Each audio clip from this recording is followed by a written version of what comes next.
మీరు తీసుకునే అదే మందులు, అదే నాణ్యమైన మందులు, కానీ సగం ధరకే.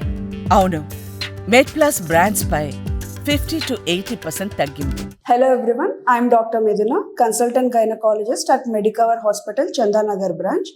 ఈరోజు మనం డిస్కస్ చేసుకోబోయే టాపిక్ మోస్ట్లీ స్త్రీలలో ఈ మధ్యకాలంలో ఎక్కువగా మనం చూసేది heavy menstrual bleeding.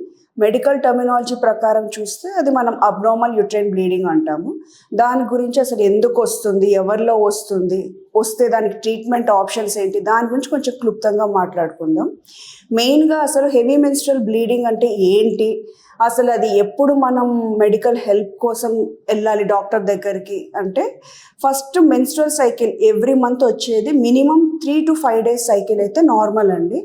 In case అది కొంచెం ప్రొలాంగ్ అయ్యి 7 days వరకు అయినా కూడా acceptable. If it is more than 7 days bleeding, దాన్ని మనం అప్పుడు అబ్నార్మల్గా హెవీ మెన్స్ట్రల్ బ్లీడింగ్ కింద పరిగణంలోకి తీసుకుంటాము.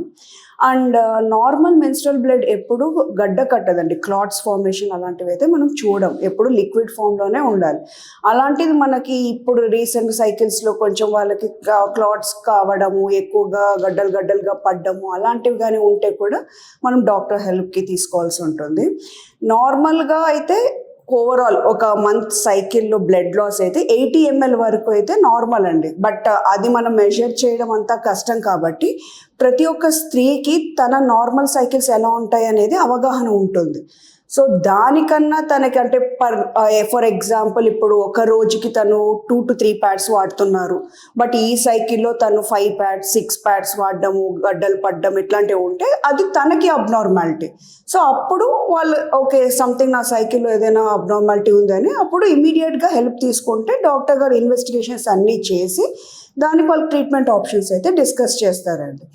అండ్ ఇది అసలు ఎవరిలో చూస్తాము అనే క్వశ్చన్కి వస్తే, మనం ఫస్ట్ అప్పుడే పుష్పవతి అయిన అమ్మాయి దగ్గర నుంచి మెనోపాజ్ అంటే మెన్సెస్ ఆగిపోయే స్త్రీ వరకు ఎవరిలో అయినా ఇది మనం చూస్తూ ఉంటాము. బట్ ట్రీట్మెంట్ ఆప్షన్స్ అనేది మనకి ఏజ్ రీత్యా అండ్ దేనివల్ల వచ్చింది వాటి ప్రకారం మనం ట్రీట్మెంట్ అనేది ఇస్తూ ఉంటామండి. అండ్ ఫస్ట్ అసలు డాక్టర్ కన్సల్ట్ అయితే అసలు ఏం చేస్తారంటే ఇమీడియట్గా ఫస్ట్ క్లినికల్ ఎగ్జామినేషన్ అయితే చేస్తారండి. ఫస్ట్ అసలు యూట్రస్ కాజెస్ ఏమైనా ఉన్నాయా లేకపోతే జనరల్ కాజెస్ ఉన్నాయా అది డిఫరెన్షియేట్ చేసుకోవాల్సి ఉంటుంది. దాని తర్వాత మనకి స్కాన్ అండ్ బ్లడ్ టెస్ట్ ఒకటి అడ్వైస్ చేస్తారు.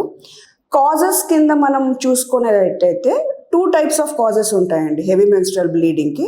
ఒకటి జనరల్ కాజెస్ అంటే ఈ thyroid disorders, either it can be hypothyroid or hyperthyroid. Otherwise ఇంకా ఈ కిడ్నీ ప్రాబ్లమ్స్ ఉన్న వాళ్ళలో, లివర్ ఫంక్షన్ టెస్ట్ ఏమైనా అబ్నార్మాలిటీ ఉన్న వాళ్ళలో, కొన్నిసార్లు ఏంటంటే డెంగ్యూ ఫీవర్స్ వచ్చి ప్లేట్లెట్స్ తగ్గిపోయిన వాళ్ళలో కూడా ఆ సైకిల్స్ అంతా కొంచెం అబ్నార్మల్గా బ్లీడింగ్ ప్యాటర్న్స్ అయితే మనం చూస్తూ ఉంటాం. ఇవి జనరల్ ప్యాటర్న్ కింద వెళ్ళిపోతాయి. ఇంకా స్పెసిఫిక్గా గైనకలాజికల్ ప్రాబ్లమ్స్ కింద అంటే మనం గర్భాశయంలో ఏమైనా ప్రాబ్లమ్స్ ఉన్నాయా లేకపోతే అండాశయాల ప్రాబ్లమ్స్ వల్ల వచ్చాయా అనేది డిఫరెన్షియేట్ చేసుకోవాలి. అండాశయాల ప్రాబ్లంలో మెయిన్గా మనం చూసేది ఏంటంటే పీసీఓడి అండి. పీసీఓడి అనేది ఏంటంటే మనకి ఇది అండాశయాల్లో నీటి బుడగల్లాగా ఫార్మేషన్ ఉంటాయి ఈ హార్మోనల్ డిస్టర్బెన్సెస్ వల్ల. వాటి వల్ల ఈ అబ్నార్మల్ బ్లీడింగ్ చూస్తూ ఉంటాము. అండ్ ఈ గర్భాశయం ప్రాబ్లం కింద వస్తే మెయిన్గా మనకి ఎక్కువగా మనకు కనిపించేది ఫైబ్రాయిడ్స్ అండి. ఫైబ్రాయిడ్స్ అంటే గర్భాశయంలో మాంసం గడ్డల్లాగా ఫార్మేషన్స్ ఉంటాయి. అది కూడా మళ్ళీ దాంట్లో టైప్స్ ఉంటాయి ఫైబ్రాయిడ్స్, అసలు ఎక్కడ పెరుగుతున్నాయి దాన్ని బట్టి సిమ్టమ్స్ అవన్నీ మారిపోతాయి. ఆ ఫైబ్రాయిడ్స్ కానీ గర్భాశయం నుంచి బయటికి రావడం అలాంటివి అయితే ఎక్కువగా బ్లీడింగ్ డిజార్డర్స్ కనపడవు. గర్భాశయం లోపలికి చొచ్చుకుపోయి అలాంటివి ఉంటే అవి మనకి బ్లీడింగ్ ప్రాబ్లమ్స్ ఇవన్నీ ఎక్కువ కాజ్ చేస్తూ ఉంటాయి. ఇంకొక కండిషన్ ఏంటంటే అడినోమయోసిస్ అంటామండి. నార్మల్గా ప్రతి ఒక్క మెన్స్ట్రల్ సైకిల్లో లోపల ఉన్న పొర మనకి బ్లీడింగ్ ద్వారా వచ్చేస్తూ ఉంటుంది. ఆ పొర కానీ గర్భాశయం వాల్స్లో అంతా చొచ్చుకుపోతే దాన్ని అడినోమయోసిస్ అంటాము. అండ్ అలాంటిది ఆ పొర అంతా గర్భాశయం దాటేసి ఇంటెస్టైన్ మీద లేకపోతే ఓవరీస్ మీద అబ్డామిన్లో అలా ఉంటే దాన్ని ఎండోమెట్రియోసిస్ అంటాం. సో ఈ అడినోమయోసిస్ ఎండోమెట్రియోసిస్ ఉన్న వాళ్ళకి బ్లీడింగ్ ప్రాబ్లమ్స్తో కాకుండా ప్రతిసారి సైకిల్ వచ్చినప్పుడు పెయిన్ కూడా చాలా సివియర్గా ఉంటుందండి. సివియర్ డిస్మెనోరియా అంటాం మనం, ఆ సిమ్టమ్ కూడా వాళ్ళలో చూస్తూ ఉంటాము. ఇంకొకటి ఏంటంటే మనకి హెవీ మెన్స్ట్రల్ బ్లీడింగ్కి పాలిప్ అండి. పాలిప్ అనేది ఇది మాంసం లాగానే ఉంటుంది, మజిల్ మాస్ ఎక్స్ట్రాగా గ్రోత్ అవుతూ ఉంటుంది.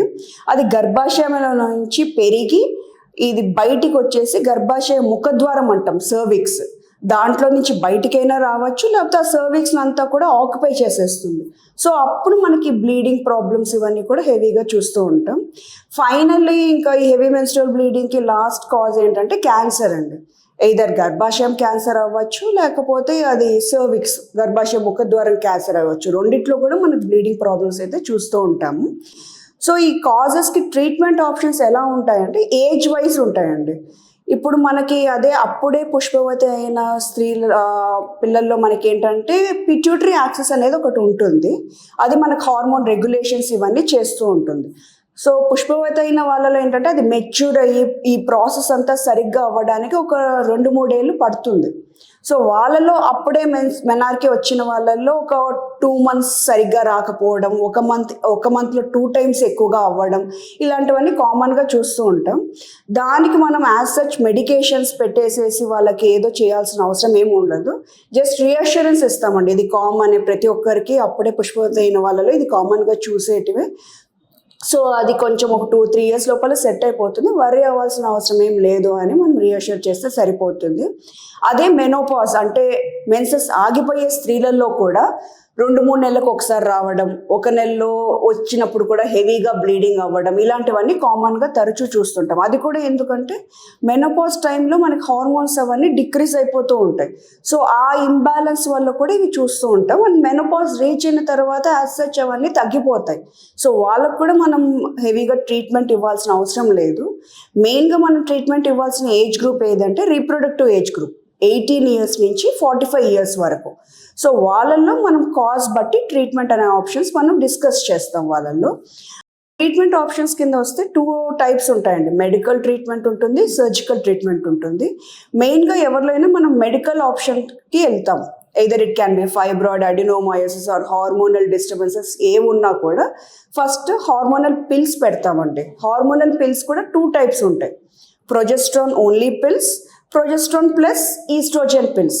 ఫస్ట్ ప్రొజెస్ట్రాన్ పిల్స్ పెట్టి డాక్టర్ విల్ అడ్వైస్ ఎలా తీసుకోవాలి, మీరు ఎన్ని నెలలు పాటు తీసుకోవాలి, ఆ డోస్ కానీ సరిపోలేదు అంటే అప్పుడు progesterone plus oestrogen hormonal therapy పెడతారు. బట్ ఈ హార్మోనల్ పిల్స్ డాక్టర్ అడ్వైస్ లేకుండా ఇష్టం వచ్చినట్టయితే వాడకూడదండి. ఎందుకంటే ఎవరిలో పెడితే వాళ్ళలో వీళ్ళు ఇవ్వలేము.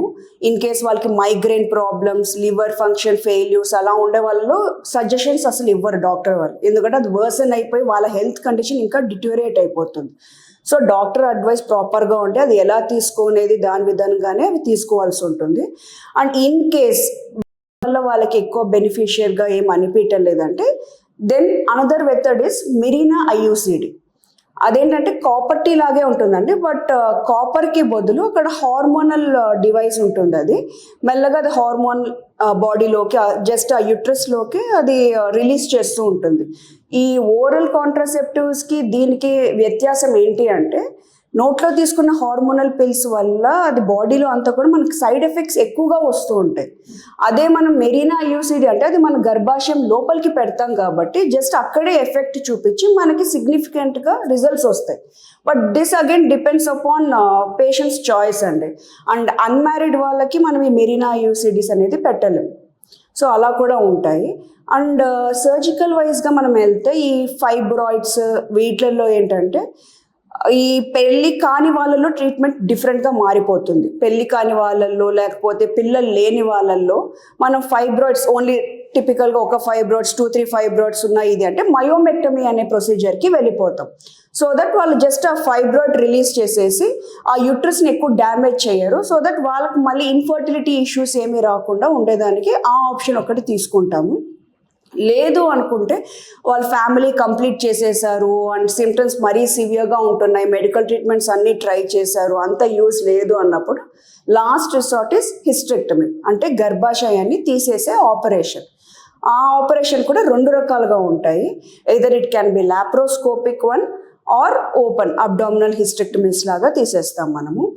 అండ్ ఇంకొకటి మనం అండాశయాల్ కాజ్ పీసీఓడి గురించి మాట్లాడుకున్నాం కదా. పీసీఓడికి ఏంటంటే అండి మెయిన్ ట్రీట్మెంట్ వచ్చి life style modification.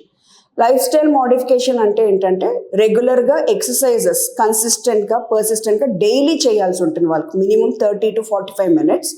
And healthy life style food habits ఇవన్నీ కూడా అవుట్ సైడ్ ప్రాసెస్డ్ ఫుడ్ ఇవన్నీ తీసుకోకుండా ఆయిల్ ఫుడ్ ఇవన్నీ ఎక్కువగా తీసుకోకుండా హెల్దీగా ఫ్రూట్స్ వెజిటేబుల్స్ ఆకుకూరలు న్యూట్రిషనల్ డైట్ తీసుకుంటూ ప్రాపర్గా 7 to 8 hours sleep and unnecessary anxiety stress issues వల్ల కూడా మనకి హార్మోనల్ డిస్టర్బెన్సెస్ పీసీఓడి వాళ్ళలో ఎక్కువగా చూస్తూ ఉంటాము.